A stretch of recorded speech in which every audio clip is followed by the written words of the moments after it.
শুনুন, আব্দুল্লাহর একটা বক্তব্যে আপনি শুনতে পাবেন, টাকাকে যদি নিজ গতিতে চলতে দেয় মানুষ, তাহলে মানুষ সমাজে শান্তি পাবে।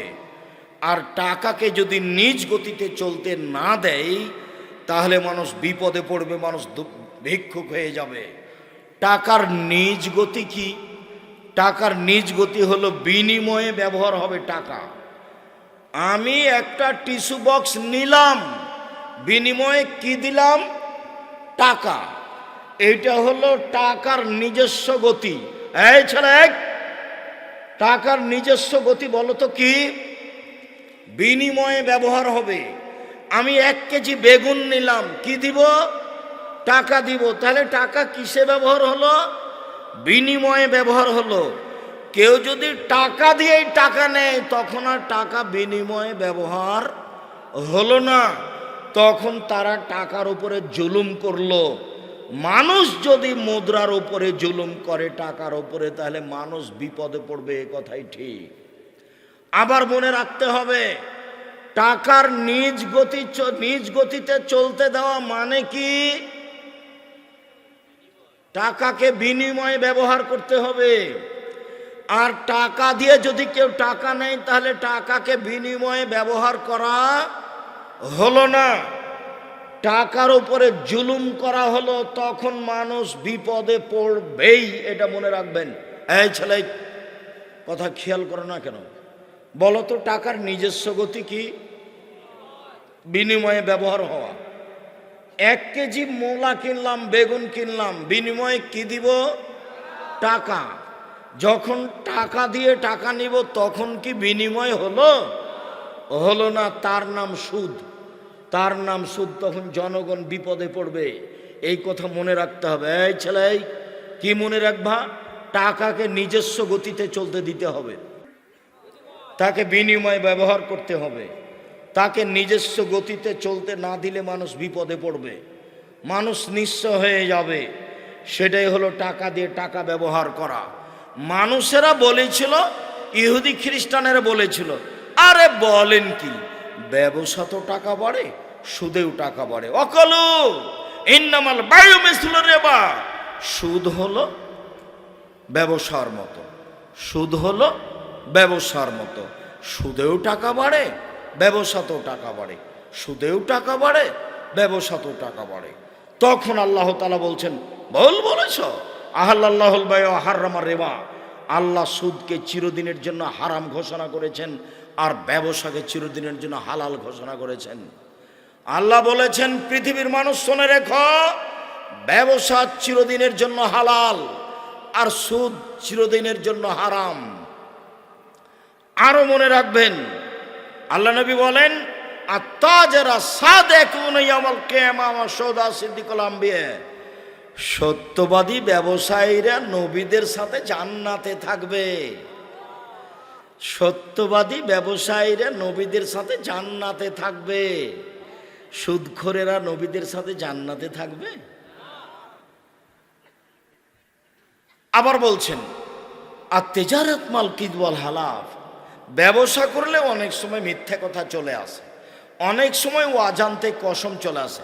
আল্লাহর কসম, এটা আমার 20 টাকাতে নেওয়া আছে, মানে ওই যে কসম করবে এটা তার মনে ছিল না, চট করে বলেছে আল্লাহর কসম। তখন আল্লাহ রসুল বলছেন, ফাসুবহু বিসাদকা। দান খায়রাত দিয়ে এটা মিটিয়ে দাও, এটা দান খায়রাত দিয়ে মিটিয়ে দাও। সাবধান। আল্লাহ তাআলা বলেন, ইয়া আইয়ুহাল্লাযীনা আমানু লা তাকুলু রিবা আযাফা মুযাফা। দ্বিগুণ শতগুণ হারে সুদ খায়ও না। এবার আল্লাহ পরহেজগার মানুষকে বলছেন, ইয়া আইয়ুহাল্লাযীনা আমানুত্তাকুল্লাহ দারু মা বাকিয়া মিনার রিবা। ও পৃথিবীর পরহেজগার মানুষ, তোমরা সুদ ছেড়ে দাও, তোমরা সুদ ছেড়ে দাও। রাসূল সাল্লাল্লাহু আলাইহি ওয়াসাল্লাম বলেন, যে সুদ খায় তার উপরে অভিশাপ, যে সুদ নেই তার উপরে অভিশাপ, যে সুদের সাক্ষী থাকে তার উপরে অভিশাপ, যে সুদের অঙ্ক কষে তার উপরে অভিশাপ। সবাই সমান। সুদ খায় যে ও যত পাপী, সুদ দেয় যে সেও তত পাপী, সুদের সাক্ষী থাকে যে সেও তত পাপী, সুদের অঙ্ক কষে যে সেও তত পাপী। বাংলাদেশে এমন কোনো ব্যাংকিং ব্যবস্থা নেই যেটা সুদমুক্ত। বাংলাদেশের মাটিতে এমন কোনো ইন্স্যুরেন্স নেই যেটা সুদমুক্ত। এই ছেলে, প্রয়োজনে ভিক্ষা করে খাবো। ভিক্ষা করে খাবো কেন? দিন মজুরি করে খাবো। সারাদিন কাজ করব, 500 টাকা পাবো, সুন্দর করে সালাত আদায় করে ঘুমিয়ে যাব, কোনো চিন্তা নাই। পরের দিন আবার কাজে যাব, 500 টাকা পাবো। চাল ডাল কিনবো, আহাল পরিবার নিয়ে খাবো, হিসাব লাগে না, কিতাব লাগে না, কিছুই লাগে না, মরবো, সব শেষ, কোনো ঝামেলা নেই। দিন মজুরি করে খাবো, প্রয়োজনে দিন মজুরি করে খাবো। সুদের সাথে সম্পৃক্ত হতে রাজি নই। সুদ চিরদিনের জন্য হারাম। যেই শরীর হারাম উপায়ে বাড়ে সুদের টাকাতে, ও জাহান্নামে যাবে। সুদের টাকাতে যেই শরীর বাড়ে, ছেলে মেয়ে লালন পালন হয়, ও জাহান্নামে যাবে। ব্যাংকে চাকরি করে, লোন নিয়ে বাড়ি করেছে 5 তলা, ছেলে মেয়ে খুশিতে আছে। 1 টাকা সুদ খেলে 36 বার জেনা করে যত পাপ হবে, 1 টাকা সুদ খেলে তার চেয়ে বেশি পাপ হবে। সুদের পাপের 17টি ভাগ রয়েছে, ছোট থেকে বড়, বড় থেকে ছোট। সবচেয়ে ছোট পাপ হলো মার সাথে জেনা করলে যেমন পাপ হয়। এক খেলে আমার দিকে চেয়ে থাকবেন। আমি সুদের একটা বাক্য পেশ করব, মর্মে একটা লম্বা হাদিস পেশ করছি। এক খেলে আমার দিকে চেয়ে থাকবেন। এই ছেলে, বসো। আপনি আমার দিকে চেয়ে না থাকলে আপনি ধরতে পারবেন না। আমি আরবি না বলে শুধু বাংলা শোনাচ্ছি, হাদিস বুখারী। এক খেলে চেয়ে থাকবেন, এক জায়গাতে সুদের আলোচনা আসবে। আল্লাহর নবী ফজরের সলাতের পরে সাহাবীদেরকে জিজ্ঞাসা করতেন, তোমরা কি রাতে স্বপ্নে কিছু দেখেছ? কেউ যদি কোনো কিছু স্বপ্নে দেখত তো আল্লাহর নবীর সামনে বলতো, তখন আল্লাহর নবী তাবির করে দিতেন। তাই একদিন আল্লাহর নবী সকালে বলছেন, সঙ্গী সাথী, আজ কি স্বপ্নে কিছু দেখেছ? জি না, আমরা কিছু দেখিনি। আল্লাহ রাসূল বলছেন, আরে শোনো শোনো, আমি আজকে রাত্রে স্বপ্নে দেখলাম যে 2 জন মানুষ এসে আমার 2 হাত ধরলো। 2 হাত ধরে আমাকে টেনে বাইতুল মুকাদ্দাসের দিকে নিয়ে যাচ্ছে। যেতে যেতে দেখি একটা লোক দাঁড়িয়ে আছে আর একটা লোক বসে আছে। যে লোকটা দাঁড়িয়ে আছে তার হাতে একটা লোহার বাঁকা লাঠি আছে। লোহার বাঁকা লাঠিটা তার মুখের ডান দিকে ঢোকাচ্ছে, চিরে পিছন দিকে নিয়ে যাচ্ছে। আবার লাঠিটা বের করে বাম দিকে লাগাচ্ছে, চিরে পিছন দিকে নিয়ে যাচ্ছে। যেতে না যেতেই দেখি মুখের ডান দিক ঠিক হয়ে গেছে, আবার লাগাচ্ছে। আমি বললাম, একই দৃশ্য। তারা 2 জন বললেন, চলতে থাকেন। আমি আর কিছু না বলে চলতে থাকলাম।